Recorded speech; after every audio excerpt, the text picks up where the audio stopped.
Bienvenue sur Question Directe qui reçoit aujourd'hui M. Ousmane Sané. Ousmane Sané, docteur S économie. Ousmane Sané aussi ancien directeur de la Bourse régionale des valeurs mobilières, la BRVM. Il est consultant et financier. M. Sané, merci d'avoir accepté notre invitation. Un nouveau gouvernement a été mis en place. Le choix a été porté sur deux anciens, un des impôts, un autre de la douane, Ba et Cissé, pour booster l'économie sénégalaise. Est-ce qu'à votre avis, le choix il est bon? Merci Alassane pour cette invitation et joyeux anniversaire au groupe Futur Média. Merci. Et pour répondre à votre question, effectivement, on pourrait s'attendre avec la nomination de hauts fonctionnaires que sont M. Ba à l'économie et aux finances et M. Cissé au budget.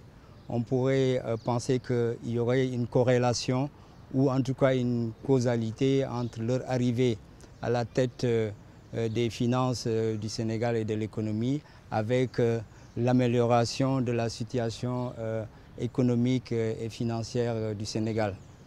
Mais je pense qu'il ne faudrait pas aussi en faire une illusion dans la mesure où ce n'est pas un chèque en blanc qu'on va leur donner.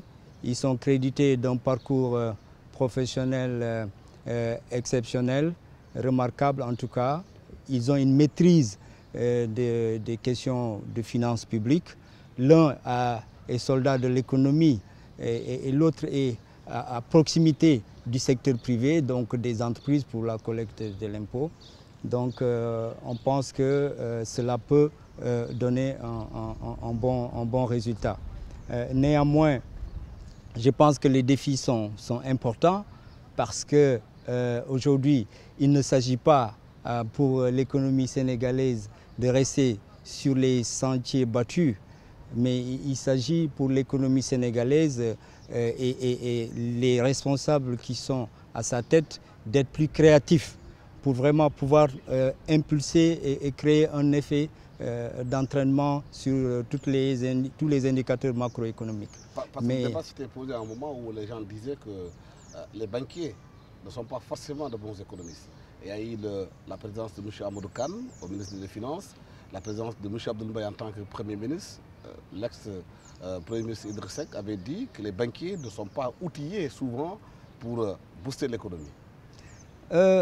Je ne suis pas forcément d'accord avec cette approche, avec cette opinion. Je pense que chaque compétence arrivée à la station qu'elle occupe se trouve confrontée à des problèmes donnés et essaye de donner son maximum pour les résoudre. Si nous prenons le cas du ministère de l'économie et des finances, je pense que la difficulté qu'il y a, c'est qu'au Sénégal, ce ministère a plus mis l'accent sur le volet finance. Ce ministère aussi a longtemps été gouverné par des gens qui sortent du sérail, du trésor public et des impôts. Est-ce que ce ministère maintenant est devenu un peu, j'allais dire, un peu réticent à recevoir des personnes qui viennent d'autres corps, qui apportent d'autres savoir-faire? Ça, c'est une question qu'il faut se poser. Toujours est-il que ce dont il s'agit, c'est vrai, c'est de maîtriser les finances publiques, mais c'est de développer aussi l'économie. Comment? Et pour développer l'économie, justement, il faut des économistes. Parce que, bon, c'est vrai que nos amis hauts fonctionnaires du ministère des Finances qui sont venus ont la maîtrise des recettes, la maîtrise du budget, etc. et tout. Mais aujourd'hui, je pense qu'il faut développer l'économie. Et il est heureux que, je vais y venir, sur quels sont les leviers, etc. Il est heureux aujourd'hui que l'État ait créé un ministère de la promotion des investissements et des partenariats. Je pense qu'au-delà de M. Ba et M. Cissé, ce qu'il faut saluer, c'est toute l'équipe. Parce que, en fait, l'économie et la finance, c'est des résultantes aussi des ministères sectoriels que sont l'agriculture, que sont l'industrie, que sont le commerce.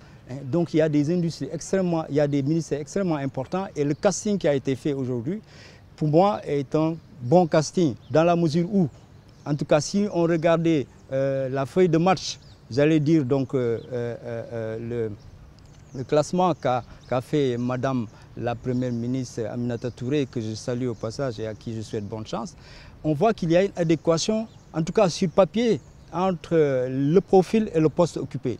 Vous prenez le ministre de l'Agriculture qui a une vingtaine, voire une trentaine d'années, qui a fait le sérail de l'ISRA jusqu'à Africa Rice. Vous prenez le ministère de l'énergie avec une dame qui est dans son domaine. Vous prenez tout autre ministère, on se rend compte qu'il y a une adéquation homme-poste. Ça, c'est une réalité qu'il faut souligner et qui est une première ici au Sénégal. Oui, mais il y a la feuille de match que vous l'avez dit. Il y a le match aujourd'hui. Voilà. Et les Sénégalais attendent le gouvernement sur le match. Exactement. Je pense que le coup d'envoi est donné et nous serons en tout cas pas des spectateurs passifs. Parce qu'Alassane, il est important aussi que de plus en plus les Sénégalais se demandent qu'est-ce qu'ils donnent à leur pays, qu'est-ce qu'ils donnent à leur État. Mes 8 heures de travail, qu'est-ce que j'en fais? Parce que la journée, c'est 24 heures, 3 fois 8. Il y a un temps pour travailler, il y a un temps pour se reposer, et il y a un temps pour faire des relations sociales. Il est temps aujourd'hui qu'on pose la question de l'offre sociale également, parce qu'un pays n'est pas que de la demande sociale. Maintenant, pour revenir, si vous le voulez bien, à votre question, comment redémarrer l'économie du Sénégal, moi je pense qu'il y a plusieurs leviers. Il y a plusieurs leviers. Il y a un levier, un premier levier qui est très important. Une économie, pour la relever, il faut des institutions politiques et des institutions économiques fortes et solides. Et de ce point de vue déjà, on peut donner 2 exemples. Un exemple d'institution politique forte, c'est la réforme que le président de la République, Macky Sall, a engagée dans le domaine donc, des lois institutionnelles de ce pays. Cette réforme qui est en cours va assurément renforcer la démocratie. Un exemple d'institution économique, aujourd'hui, il y a plusieurs commissions qui sont en train de se former. Je prends le cas de la commission sur la réforme foncière que dirige le maître Doudou Ndoye, qui va réfléchir sur les questions foncières, qui sont aujourd'hui des problématiques dramatiques. Des fois, on a vu malheureusement même des élus locaux se retrouver en prison pour des questions foncières. Comment transformer la terre et en faire un instrument productif comme Mais une commission qui a du mal à marcher, M. Doundoué a dit aujourd'hui qu'il a suspendu ses activités dans cette commission parce qu'il n'a pas les moyens de travailler. Oui, vous savez, Alassane, tous les changements prennent du temps. Les changements demandent des efforts, de la patience. Chaque fois que vous amorcez des changements, il y a des forces d'immobilisme qui essaient de tirer. Mais il ne faut pas céder au découragement. Moi, je pense que si on règle la question des institutions politiques et économiques, on crée déjà un cadre intéressant pour déployer l'activité économique. L'autre dimension aussi de la relance de l'économie doit se situer dans l'environnement macroéconomique. Il faut que nous ayons des politiques macroéconomiques saines qui adressent les questions de maîtrise de l'inflation, qui adressent les questions de maîtrise du déficit budgétaire.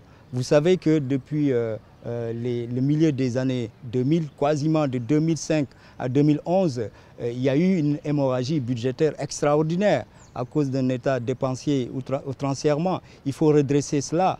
Donc ça, c'est aussi un moyen de relance de l'économie. L'autre moyen de relance de l'économie peut se situer au niveau du climat de l'investissement.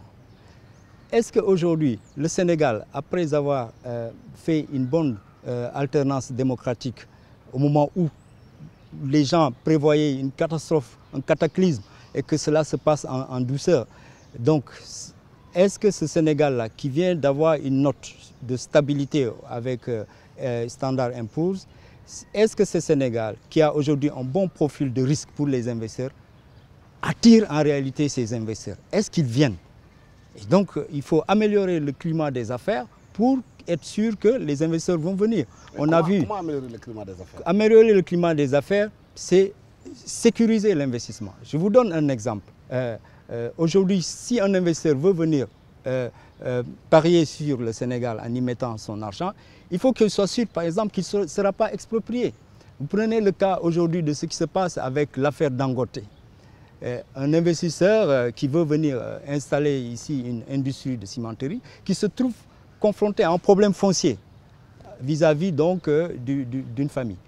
Ça, c'est des choses qu'il faut régler au plus vite, au meilleur des intérêts de toutes les deux parties, parce que l'investisseur a besoin d'avoir une lisibilité sur 10 ans, 20 ans, 30 ans, 50 ans, qu'il soit sûr que s'il mettait ici des investissements, demain, il ne sera pas exproprié. Ça, c'est une question de climat des affaires aussi qu'il faut régler. Le climat des affaires, c'est donc un ensemble de réglementations qui permettent de mettre en sécurité l'investisseur qui vient investir dans votre pays. Mais quand on parle de climat des affaires, il y a la question de la justice qui se pose. Beaucoup estiment qu'aujourd'hui la justice doit protéger ceux qui investissent l'argent. Si aujourd'hui dans la justice il y a des problèmes de règlement de dossiers qui traînent, les investisseurs n'arrivent pas peut-être à avoir un interlocuteur à sécuriser, ils ne viendront pas. Non, ça c'est une certitude parce que quand on parle de l'infrastructure des affaires, la justice est au cœur de cette infrastructure-là. Je pense que quand même, il y a des efforts qui ont été entrepris parce qu'il y a eu des projets de réforme sectorielle de la justice au Sénégal. Il y a eu aussi les améliorations qu'ont entraîné l'OHADA et ses différents moyens de recours. Mais je pense qu'il faut continuer à améliorer. C'est vrai qu'on a eu des mouvements d'humeur dans la justice qui ne sont pas tellement rassurants. Mais à ce niveau, il faut continuer à faire ce travail de sécurisation des investisseurs pour qu'ils, sans difficulté aujourd'hui, qu'ils puissent mettre leur billet, qu'ils puissent rapatrier leur profit s'ils le souhaitent, etc., etc. Oui, là vous parlez de façon macro. Oui. Aujourd'hui, le Sénégal est lambda, le citoyen qui est dans les localités. Et quand on entend un peu parler sur les radios, dans la presse, les gens disent que le pays ne marche pas, les choses ne bougent pas, l'argent ne circule pas. Oui, Alassane, moi je pense que ça c'est lié justement aux efforts de changement qui sont là, qui ne sont pas peut-être tout de suite visibles, mais qui vont produire les effets tôt ou tard. Quand on dit que le pays ne marche pas, on parle de conjoncture. C'est-à-dire, bon, peut-être qu'aujourd'hui, pour gagner de l'argent, c'est plus difficile. Mais est-ce qu'on s'est posé la question, est-ce que l'argent qui était là, qu'on disait qui circulait, est-ce que c'était un argent qui était la contrepartie du travail, de la production, du produit intérieur brut, ou est-ce que c'était vraiment de l'argent qui était hors vraiment circuit productif de l'économie? Moi, je pense que ce qu'il faut, il y a un ajustement qui est en train de s'opérer au niveau des Sénégalais, parce que tout simplement, aujourd'hui, on est revenu à plus de vertu dans les rapports d'argent. On est revenu à plus d'équilibre entre l'argent, la manière dont on l'obtient et la contrepartie qui le génère. Et je pense que cela va aller de plus en plus mieux parce que tout simplement, les gens, si vous regardez même dans la configuration de l'économie de tous les jours, moi, dans mes constats, aujourd'hui, l'argent a plus de valeur. Peut-être parce qu'il est devenu rare, mais jadis, si vous aviez si quelqu'un vous donnait un billet de 10 000 francs, vous n'accordez pas tellement de valeur à cela, mais aujourd'hui le billet de 10 000 est devenu quelque chose de valeureux. Cela prouve qu'il y a eu une correction du marché, si j'ose dire, par le fait qu'aujourd'hui, pour gagner de l'argent, il faut travailler. Et peut-être que c'est à cause d'une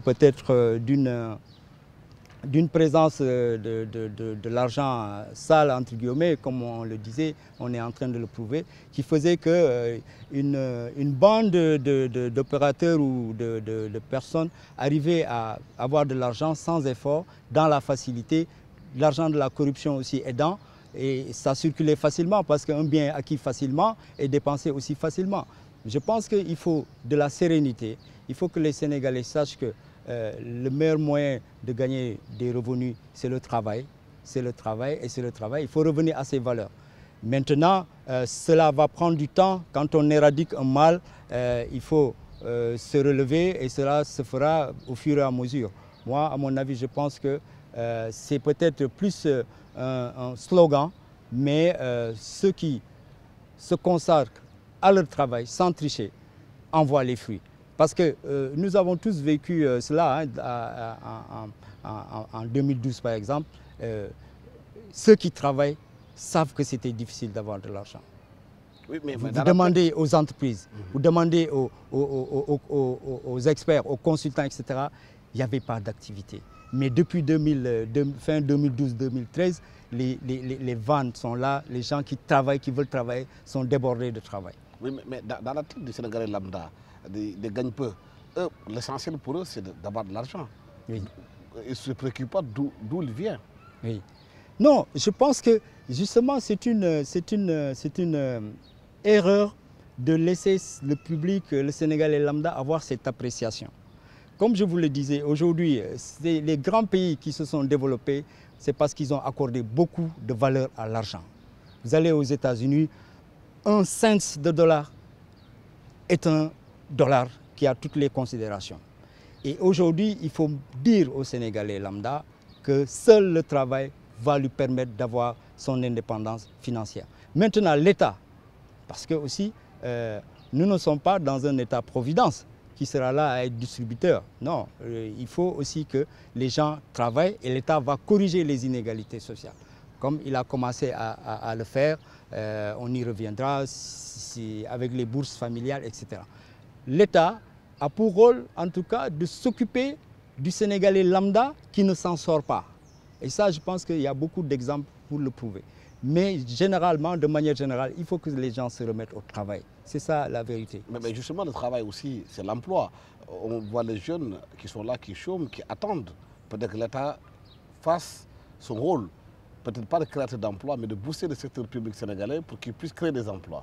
Et là, le secteur public sénégalais est en train de dire qu'aujourd'hui, les conditions ne sont pas encore réunies pour créer des emplois. Je pense que d'abord, pour l'emploi des jeunes, il faut peut-être apporter la précision, c'est l'emploi des jeunes qualifiés, c'est-à-dire des diplômés ou des jeunes qui ont une qualification professionnelle. Parce qu'une personne qui n'a pas de qualification a intérêt d'abord à aller se former avant de venir sur le marché de l'emploi. Alors, pour régler la question de l'emploi des jeunes, l'État a un rôle à jouer. L'État a un rôle à jouer parce que moi, selon moi, c'est vrai que l'État n'est pas un créateur d'emplois, à part ces emplois classiques que sont la sécurité, la défense, l'éducation, la santé. Mais l'État doit aujourd'hui, à mon avis, adresser la question de l'emploi en faisant la promotion de ce que moi j'appelle les projets de taille nationale.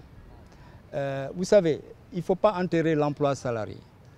Aujourd'hui, si vous créez une cimenterie, vous avez créé 1 millier d'emplois. Si vous créez une compagnie sucrière là-bas, quelque part en Casamance, vous pouvez créer 10 000 emplois. Donc l'État doit favoriser, par le partenariat public-privé par exemple, la création de projets de taille nationale qui donnent des emplois salariés à des jeunes qui sont qualifiés. Ça, c'est une manière de résoudre les questions d'emploi. Vous créez aujourd'hui un grand projet dans la ville du Lac-Rose, vous allez créer des milliers d'emplois. L'autoroute à péage en a créé aussi. Donc, c'est ces grands projets-là qui font bouger le PIB, qui peuvent créer des emplois directs pour les jeunes et des emplois salariés. L'autre volet de la politique de l'État, c'est de promouvoir l'emploi non salarié, c'est-à-dire l'auto-emploi. Et ça, aujourd'hui, on parle des instruments qui seront là. On parle du FONGIP, le Fonds de garantie des investissements prioritaires, on parle du FONSIPS, on parle de la Banque nationale de développement économique. Je dois d'ailleurs dire qu'à ce niveau, c'est depuis les années 80, l'État a essayé des solutions pour donner de l'emploi aux jeunes. On se rappelle, aux jeunes diplômés, on se rappelle tous des opérations maîtrisards. Puis il y a eu le Fonds de promotion économique. Aujourd'hui, on parle de FONGIP.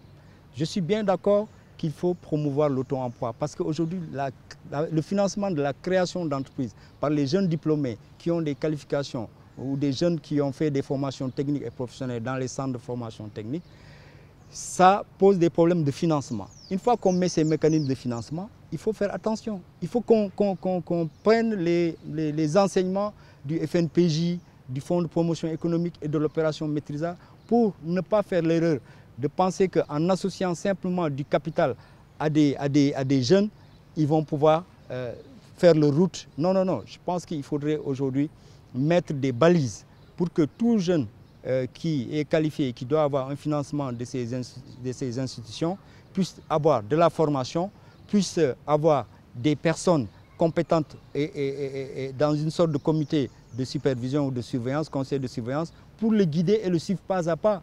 Parce que ce n'est pas tous les jeunes qui ont une vocation à être des entrepreneurs. C'est pourquoi je parlais de l'emploi salarié. Maintenant, pour venir à l'autre aspect, le secteur privé, je suis d'accord avec vous, Alassane.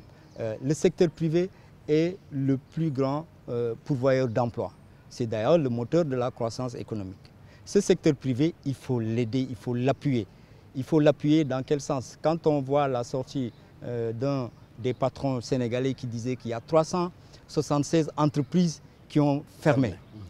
C'est quelque chose quand même de désolant par rapport à l'économie, parce que c'est autant d'emplois qui sont partis.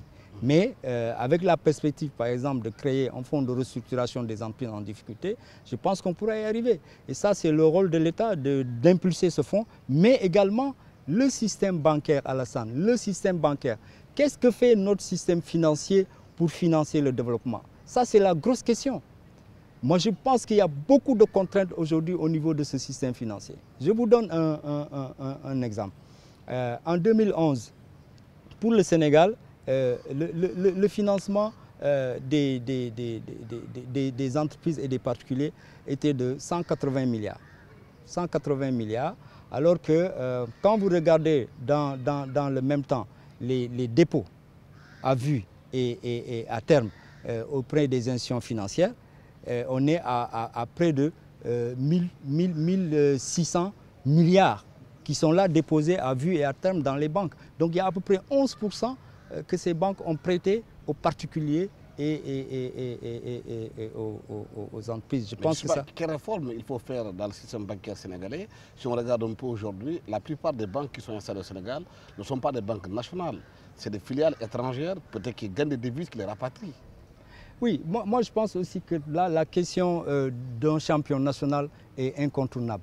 C'est-à-dire qu'aujourd'hui, il faudrait que pour financer le développement d'un pays, il faudrait des instruments financiers qui sont endogènes à ce pays. Il faudrait qu'on ait un champion national, je l'ai toujours dit. À l'époque, la CBAO, avec un certain Abdoul Mbaye, était bien parti sur cette lancée, en mettant l'accent sur le financement des PME, PMI. Aujourd'hui, c'est devenu Attijari. J'espère et j'appelle de toutes mes forces que cette politique continue. Mais je pense que fondamentalement, aujourd'hui, on doit avoir le courage de positionner la Caisse nationale de crédit agricole, de positionner la Banque nationale de développement, qui sont nos instruments à nous, pour impulser le développement de l'entreprise sénégalaise.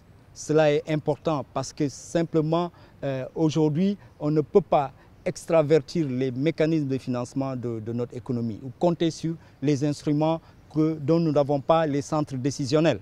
Mais attention aussi, il ne faut pas que ces instruments d'intermédiation financière publique soient des instruments qui sont sous influence ou sous manipulation, comme l'a été certaines expériences qui nous ont créé des problèmes, à savoir la Banque nationale de développement du Sénégal, la BNDES et le Fonds de promotion économique. Il faudrait appuyer l'entreprise nationale, certes, mais il faudrait l'appuyer dans les règles de l'art, à savoir des projets bancables, des promoteurs sérieux et des projets qui sont, comment dirais-je, sûrs de pouvoir générer assez de cash flow pour pouvoir rembourser le crédit et passer à un autre promoteur. Je pense que cela est important. Nous avons, pour moi, une chance, une dernière chance, j'allais dire, parce qu'il y a une grosse polémique sur le retour des banques de développement. Aujourd'hui, si la Banque nationale de développement économique revient, malgré toutes les critiques en disant que l'État est un mauvais banquier, etc., nous avons une chance de prouver aux yeux de tous les Sénégalais et tous les Africains comme quoi on peut avoir une Banque nationale de développement économique sérieuse, pertinente et qui répond en priorité aux besoins de l'entreprise sénégalaise.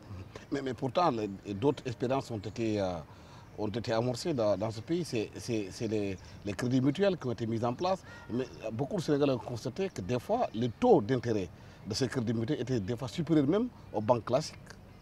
Non, c'est clair. La question du taux d'intérêt est une question sérieuse et il a été heureux que le président de la République ait interpellé la Banque centrale sur cela.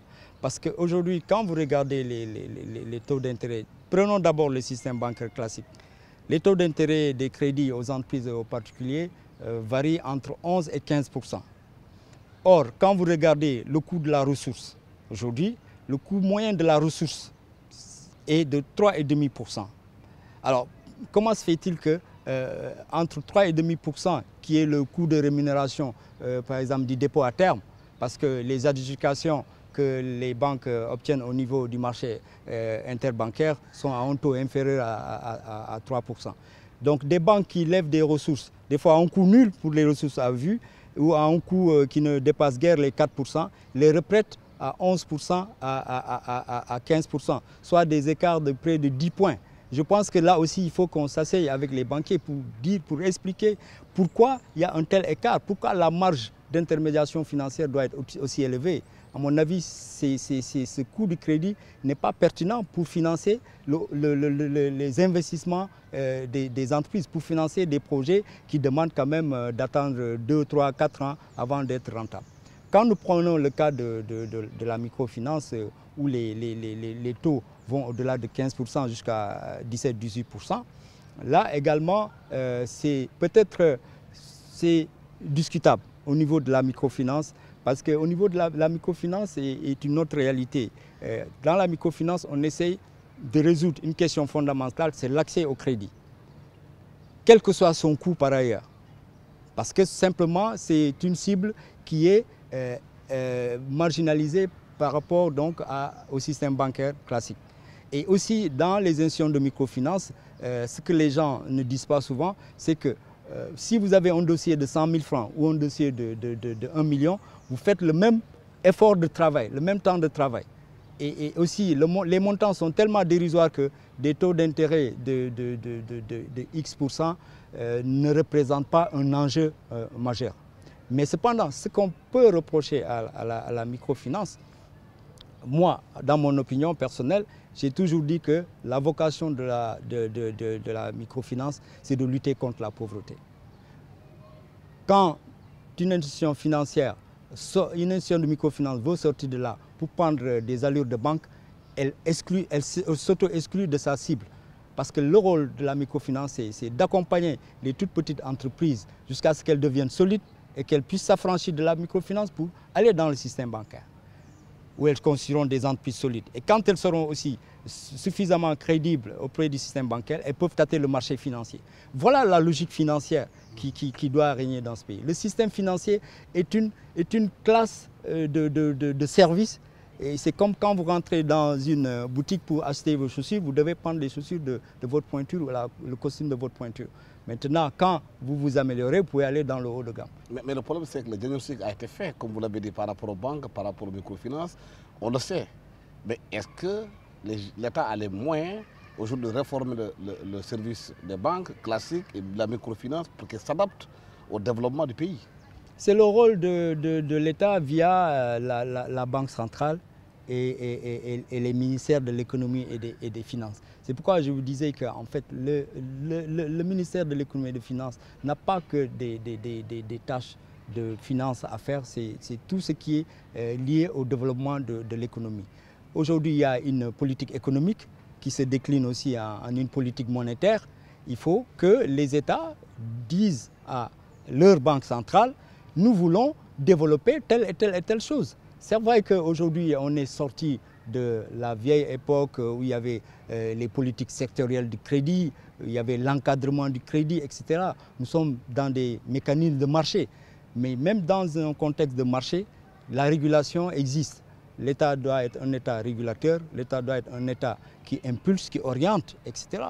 Il est tout à fait normal et compréhensible que les États orientent leur politique monétaire vers les secteurs qui tiennent le développement de leur pays, vers les secteurs qui touchent le maximum de citoyens. Sinon, ça ne sert à rien d'avoir une indépendance monétaire et en tout cas d'avoir ses propres outils monétaires et ne pas pouvoir faire pencher les politiques monétaires vers le développement des secteurs. Et je pense qu'il y a tout cela qu'il faut essayer de corriger. Il ne faut pas que la Banque centrale, c'est vrai qu'elle fait son rôle de surveiller la liquidité, maîtriser l'inflation et tout, mais je pense qu'elle doit donner aussi un coup de pouce aux véritables attentes des populations en termes de développement, en termes d'obtention de financement. Parce que pour le Sénégalais moyen qui est entrepreneur, il ne peut pas comprendre qu'il a un projet, il a un bon de commande, il arrive au système bancaire, qu'on lui dise que non, nous ne pouvons pas vous financer, ou pour vous financer, il faut que vous ayez un dépôt ou une garantie. Il faut aussi qu'on modernise les mécanismes de financement. On est longtemps resté dans l'approche classique du financement. Elle consiste à quoi, Alassane? C'est chaque fois que vous avez un besoin de financement, votre réflexe, c'est d'aller voir votre banque. Vous allez voir la banque et vous dites, je peux vous financer votre projet, mais à condition que vous m'apportez des garanties qui font 100% ou 150% du montant de financement. Mais vous pensez qu'on peut développer un pays dans ce schéma? Ce n'est pas possible. Il faut qu'on change les règles du jeu, ou en tout cas qu'on les améliore. Si Alassane a un projet sérieux, Alassane est sérieux, il a un projet sérieux, il en fait la démonstration à travers un plan d'affaires que la banque a étudié et tout, le secteur est porteur, mais il faut faire confiance à ces cash flows. C'est ça qui a permis à beaucoup de pays anglo-saxons de se développer. Ils sont sortis de la dictature de la garantie bancaire pour venir dans l'appréciation des cash flows d'un projet et du sérieux de son promoteur et de la bonne santé du secteur économique dans lequel il va opérer. Ouais. Je pense que c'est des ruptures que nous devons apporter. Ouais, nous évoquions tantôt que pour vous, le développement d'un pays doit être endogène. C'est d'abord le pays qui doit compter sur lui-même avant de s'ouvrir à l'extérieur. Oui. Mais on voit le gouvernement aujourd'hui dire qu'au mois d'octobre, qu'ils vont aller à Paris, au club de Paris, rencontrer les bailleurs de fonds. Ils cherchent 6 000 milliards sur le marché financier. Est-ce que vous pensez que c'est une bonne option? Oui, vous savez, je pense que quand je dis que le développement doit être endogène, oui, c'est de l'endogénéité que d'aller prendre des ressources complémentaires à l'extérieur pour venir développer son pays. C'est ça même qu'il faut encourager. Moi, je pense qu'aujourd'hui, les 6 000 milliards que l'État du Sénégal cherche, c'est adossé à un plan. Un plan d'affaires, si je dis. C'est la stratégie nationale de développement économique et social 2013-2017. Mais c'est de l'argent qui va avec des conditionnalités, des bailleurs de fonds qui prennent cet argent-là. Oui, Alassane, vous ne pouvez pas chercher de l'argent sans être confronté à des conditionnalités. Ça, c'est comme ça. C'est à vous de travailler votre devoir, de travailler votre feuille pour qu'elle puisse agréer les conditionnalités des bailleurs, tout en ne portant pas atteinte à votre souveraineté ou à votre dignité. Cela est important. Mais je pense qu'aujourd'hui, les marchés financiers sont ouverts à tous. La coopération bilatérale et multilatérale est ouverte à tout le monde. Si le Sénégal va au Club de Paris le mois prochain et défend bien son dossier, je pense qu'il trouvera sans difficulté ces 6 000 milliards. Mais au demeurant, Alassane, 6 000 milliards ne sont pas forcément ce qui va résoudre tous nos problèmes. Moi, je pense qu'il faut être plus ambitieux que 6 000 milliards. Il faut chercher 12 000 milliards. Il faut aller le compléter par des financements sur le marché financier international. Il faut aller vers les partenariats publics-privés, attirer les investisseurs. On est en train aujourd'hui de retoucher la loi BOT. Ça aussi, ça fait partie du climat de l'investissement, pour permettre aux offres spontanées de pouvoir avoir place dans notre économie, et des entreprises qui viennent pour développer un secteur donné d'infrastructures qui viennent avec à la clé leur financement, qui puissent s'installer, qu'on puisse leur dire bienvenue, investissez et faites de la richesse et partagez avec les Sénégalais, créer des emplois.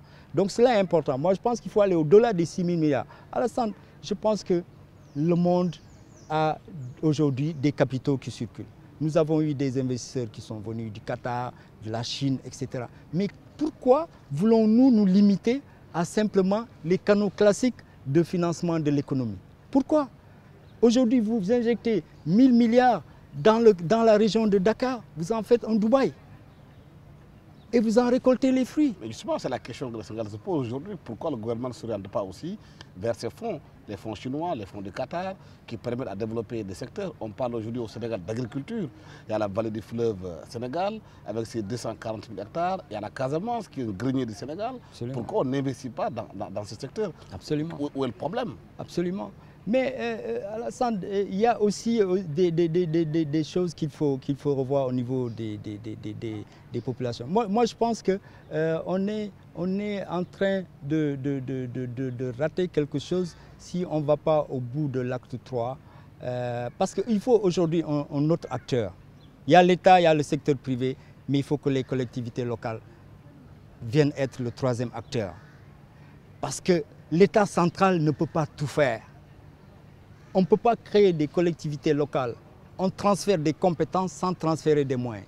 Que des collectivités locales restent attendre des fonds de dotation de l'État. Non. Pourquoi attendre l'État? Aujourd'hui, si une collectivité locale a son pouvoir de négociation, améliore son pouvoir de négociation, si elle est renforcée dans ses compétences, pourquoi elle n'irait pas négocier sur le marché financier des ressources pour développer sa localité? Aujourd'hui, vous prenez des... Est-ce qu'ils ne sont pas fermés par la dimension politique, justement, en permettant, par exemple, au maire d'une collectivité locale d'avoir les moyens de financer sa localité? C'est un adversaire politique, peut-être, qui est en train de naître. Il y a aussi des calculs politiques qui freinent cette localité-là. Oui, mais je pense que les calculs politiques doivent pouvoir, à un certain moment, être rangés et mettre la patrie avant les partis, comme on le dit si bien la formule. Je pense qu'il est important. L'État central en Afrique et au Sénégal est trop acculé. Aujourd'hui, on veut que l'État règle tout. Moi, je suis sidéré quand j'entends à la radio, pour une moindre coupure d'eau ou un petit problème, on dit on va aller voir le président de la République. Mais on a sauté combien d'échelons? Mais est-ce que les échelons ont fait le travail aussi? Mais les échelons font leur travail, Alassane. Les échelons, j'en suis convaincu. Mais il y a une pratique ici qui a fait que pendant une certaine décennie, on a vraiment, l'administration a été reléguée à un plan qui fait que bon, on pensait qu'il fallait tout rapporter là-bas à la Maison Blanche et tout. Mais certainement que l'administration ne répondait pas aux préoccupations locales aussi, des populations aussi.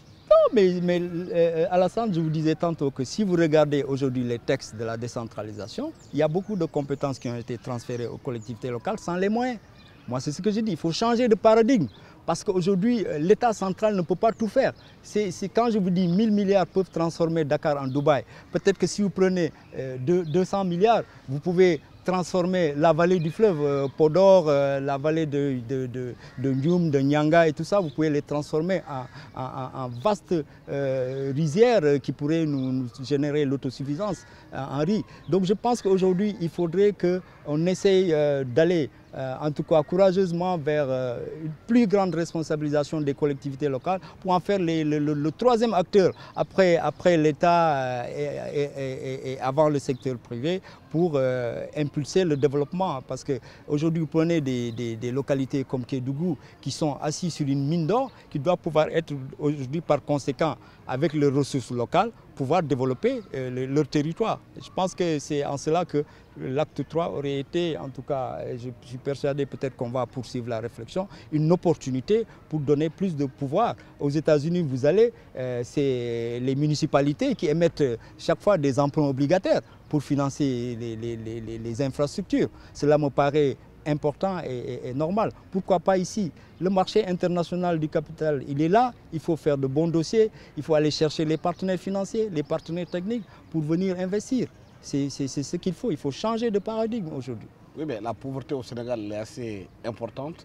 Le gouvernement a lancé ce qu'ils appellent les bourses familiales pour aider un peu les plus démunis à s'en sortir. Mais certains trouvent la somme est tellement dérisoire qu'elle peut augmenter à la limite de la pauvreté chez ces populations-là. Non, non, je ne suis pas d'accord. Je pense que c'est une question qui est une question très sensible. Alassane, vous savez, un pays, c'est une famille. Dans une famille, il y en a qui ont la chance de s'en sortir, il y en a qui ont la chance de ne pas s'en sortir. Il faut qu'on sorte de ce comportement individualiste qui consiste à dire si j'ai réussi, c'est parce que je le mérite. Tant pis pour les autres. Non. On ne peut pas avoir de la cohésion sociale si on ne réduit pas les inégalités. moi je trouve que la bourse familiale est une très très bonne idée dans la mesure où elle permet de soulager des familles considérées comme les plus démunies. Vous savez, 100 000 francs, il y a peut-être des familles qui n'ont jamais reçu 10 000 francs dans leur vie et qui reçoivent 100 000 francs comme ça pour faire face à leurs besoins.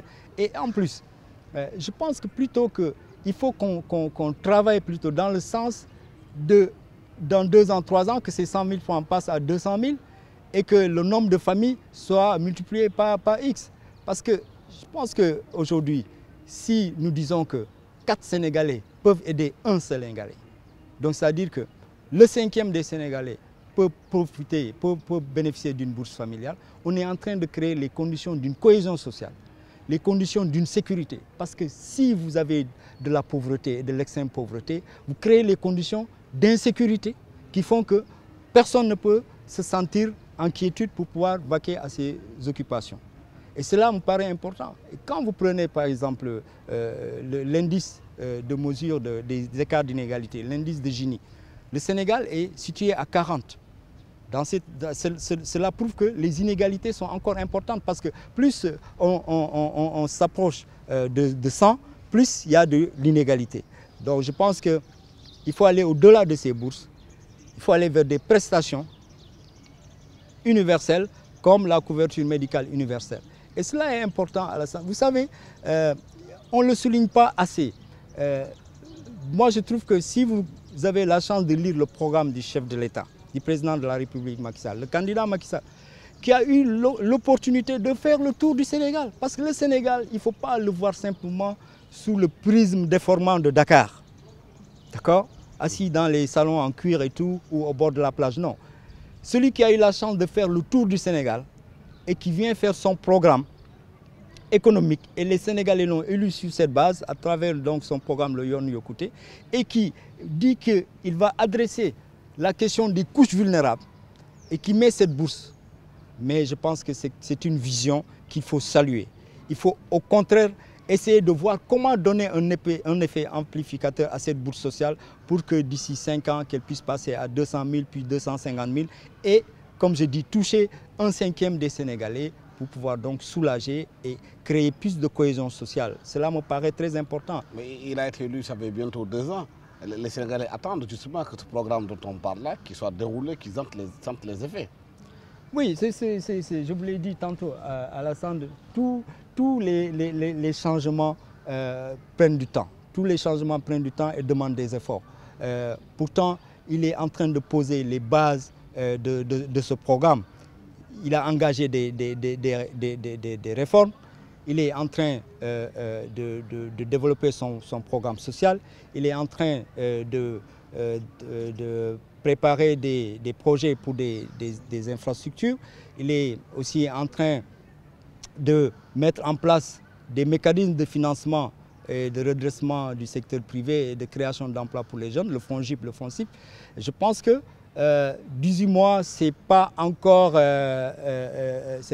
tard. Vous savez, pour mettre les plus grands théoriciens du management vous diront que pour mettre en place une équipe, il faut compter une vingtaine de mois. On est dans ce délai-là. Je pense que c'est vrai qu'avec la nouvelle équipe, on s'attend à une accélération de la cadence, comme l'a dit Madame la Première ministre. Et je suis tout à fait confiant qu'on va vraiment voir des signaux de l'évolution, en tout cas des grandeurs macroéconomiques et sociales. Mais l'opinion semble retenir de ces 1 an et demi de pouvoir la traque au bien mal acquis.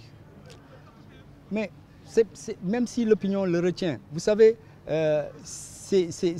pour moi, ça participe au retour du cercle vertueux. Aujourd'hui, on ne peut pas relancer l'économie si on ne rétablit pas le cercle vertueux. Il faut traquer les biens supposés mal acquis et leurs auteurs jusqu'à leur dernier retranchement pour montrer aux Sénégalais que cela ne sera plus de mise. Ce n'est plus un référentiel ce qui s'est passé ici.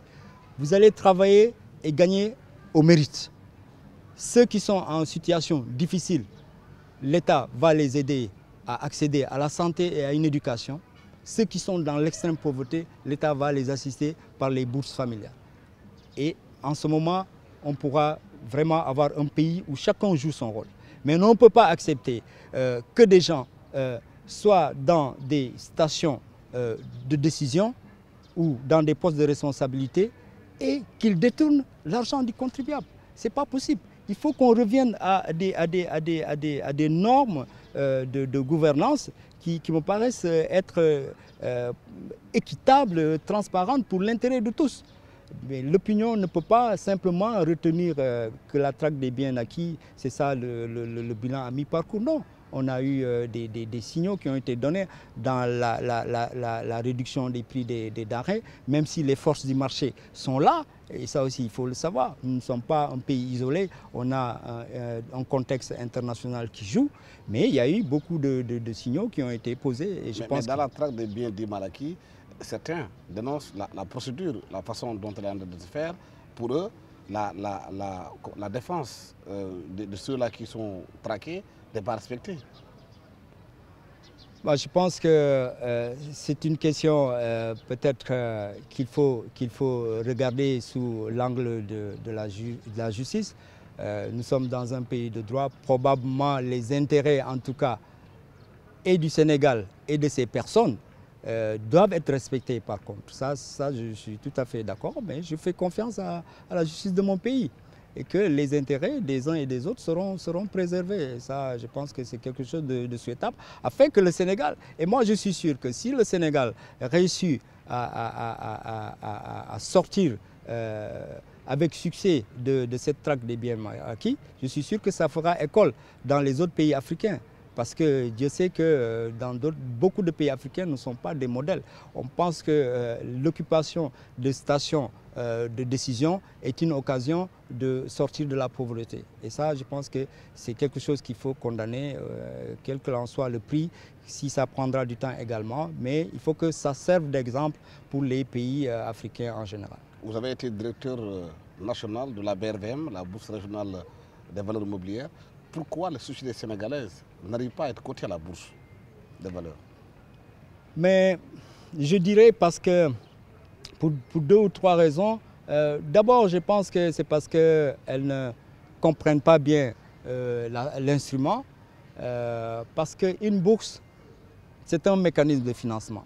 Un mécanisme de financement de l'économie qui est à la disposition des États, des collectivités locales et des entreprises. Aujourd'hui, si une entreprise, vous êtes un chef d'entreprise, vous avez besoin de lever des fonds. Classiquement, vous allez voir le banquier. Mais avec l'avènement du marché financier, vous pouvez utiliser 2 instruments. Vous avez l'emprunt, c'est-à-dire que vous émettez par exemple un besoin de financement de 1 milliard ou de 10 milliards. Vous allez à la bourse, votre dossier étudié et accepté et on vous autorise, par ce qu'on appelle l'autorisation d'émettre un appel public à l'épargne, on vous autorise à appeler l'épargne de tout le monde, que ce soit les personnes physiques, que ce soit les compagnies d'assurance, les caisses de retraite et les banques, pour vous prêter de l'argent. Et avec ça, vous faites votre projet et vous remboursez chaque année avec des taux d'intérêt. Sinon, l'autre mécanisme, c'est vous êtes chef d'entreprise, vous décidez d'ouvrir votre capital. Parce que vous avez un carnet de commandes qui est débordant, votre entreprise connaît un succès, vous avez besoin d'argent frais. On vous dit, bon, si vous êtes détenteur de 50 ou 100% du capital, vendez des actions à de nouveaux qui vont vous amener de l'oxygène financier pour vous permettre de poursuivre votre développement. Donc si les entreprises sénégalaises hésitent à venir en bourse, c'est peut-être parce qu'elles ne connaissent pas.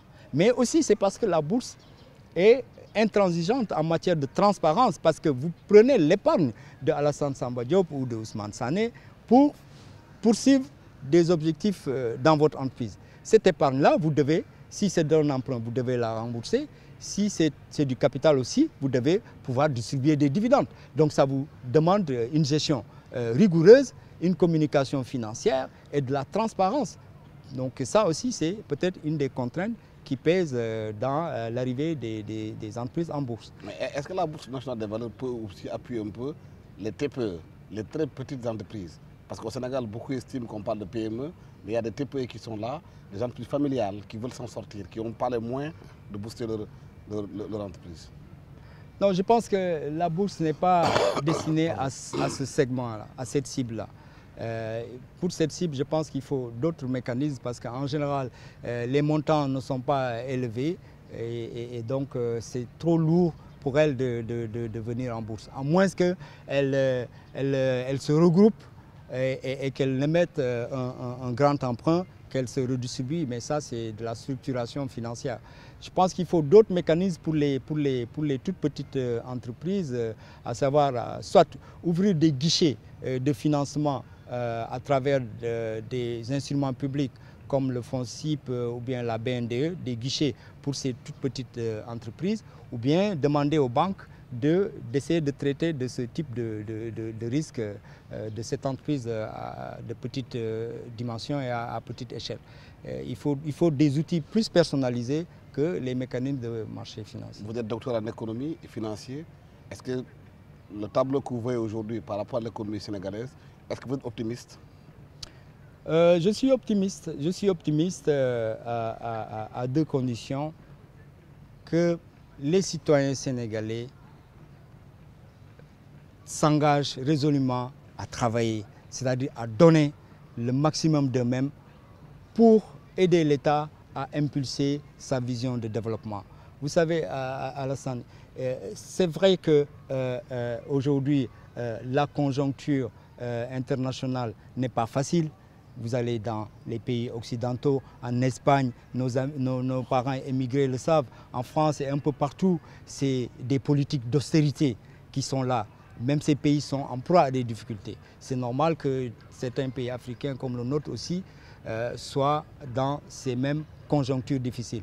Mais il ne faudrait pas perdre de l'espoir, il faut se mettre au travail, il faut croire en nous-mêmes, il faut se donner, il faut se dire que tous les jours j'ai 8 heures de travail, il faudrait que ces 8 heures-là, qu'à la fin de la journée, at the end of the day, que je dis qu'est-ce que j'ai apporté, qu'est-ce que j'ai gagné. Il faut qu'on aide les autres qui sont plus démunis, il faut qu'on soit sérieux avec l'argent public.